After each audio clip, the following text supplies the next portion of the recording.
대통령 탄핵이 선고된 이후 외국인들은 우리나라에 대해서 어떻게 보고 있을까요? 외국 언론들과 글로벌 투자은행들이 우리나라를 어떻게 바라보고 있는지에 대해서 오늘 알아보도록 하겠습니다. 자, 먼저 우리나라 전반적인 평가에 대해서는 긍정과 부정이 혼재한 상황입니다. 자, 먼저 무디스와 스탠다드 차타드 혹은 노무라와 같은 글로벌 투자은행들은 정치적인 불확실성에 중대한 요소가 제고됐다면서 긍정적으로 평가를 하고 있는 반면에 AP 혹은 ABC, 워싱턴 포스트 같은 일부 언론들은요, 대선 전국에 또 들어가게 되면서 또 다른 정치 불확실성이 펼쳐지게 됐다라고 평가를 하고 있습니다. 그런데 이런 가운데서 경제 전반에 대해서는 뱅크 오브 아메리카 메릴 린치가 기존의 우리나라의 성장률 전망치를 유지한다고 이야기를 했습니다.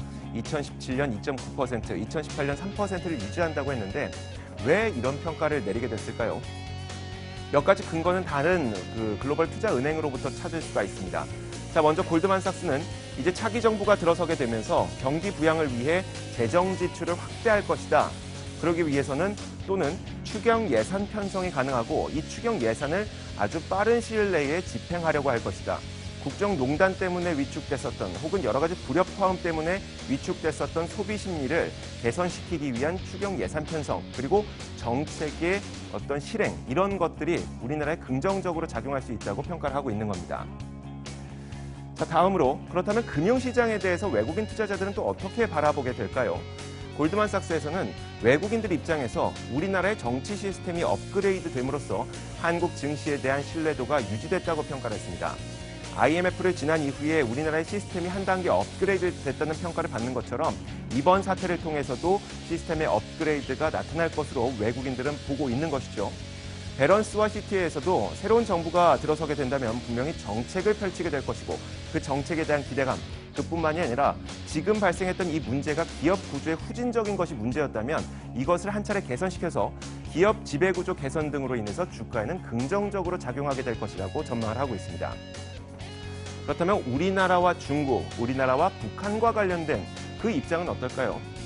일단 이번 사태로 인해서 보수 진영에 대한 지지율보다는 진보 진영에 대한 지지율이 더욱더 우세한 것은 누구나 다 알고 있을 겁니다. 이런 것을 토대로 월스트리트 저널이나 AP통신 이런 곳에서는 새로운 정부는 이 북한에 대해서 조금은 온건한 입장을 취하고 있기 때문에 북한과의 대화가 재개될 수 있을 것이고 사드 배치에 대한 정책도 변화가 시도될 수 있을 것이라고 전망을 하고 있습니다. 정리를 해보자면 이렇습니다. 정치적인 불확실성이 해소된 것은 맞지만 또 다른 불확실성이 나타날 수 있습니다. 하지만 그런 가운데서도 새로운 정부가 들어서게 된다면 분명히 재정 정책을 발빠르게 추진할 것이고요.